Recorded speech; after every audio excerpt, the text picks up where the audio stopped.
Django s'est blessé en jouant et j'ai besoin de lui apporter des soins.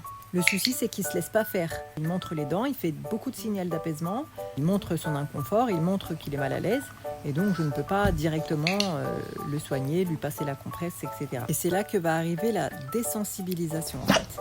Donc là, on va le faire au cliqueur avec des friandises pour essayer d'associer le fait de toucher à sa plaie qui lui fait mal, mais c'est pour le soigner, donc je suis obligée d'y toucher, à quelque chose de positif. Donc c'est ce que j'essaye de faire et que petit à petit, ils comprennent que s'il ne bouge pas et qu'il se laisse faire, même si c'est désagréable, il sera récompensé. Donc dans un premier temps, il faut que je coupe le poil. Donc il faut que je puisse accéder à sa plaie qui se trouve sur sa cuisse. Alors bien sûr, les ciseaux ont été désinfectés avant.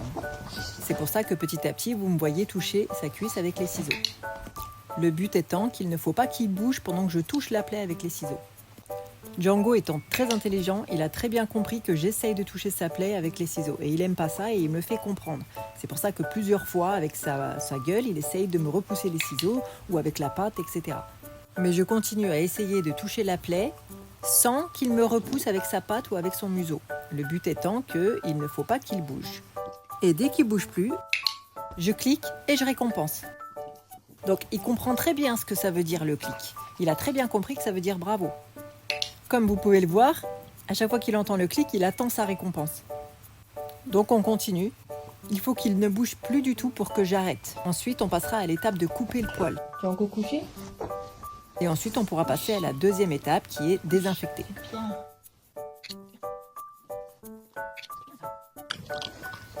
Donc là, on coupe le poil. Et pareil, il ne faut pas que Django bouge. On passe maintenant à la deuxième étape qui est de désinfecter.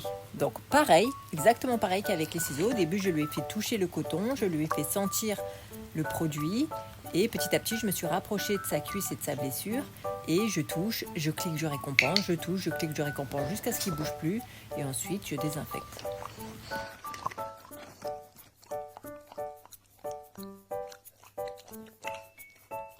Et vous voyez, il se laisse faire, il ne bouge pas, il se laisse désinfecter. Alors que comme je vous ai dit au début de la vidéo, Django, il montrait les dents au début. Je ne pouvais pas du tout accéder à sa cuisse. Et voilà, c'est maintenant la fin de cette vidéo. J'espère qu'elle vous aura plu, qu'elle vous aura beaucoup aidé. N'oubliez pas de vous abonner, de mettre un petit pouce bleu et on se retrouve très vite pour une nouvelle vidéo. À bientôt!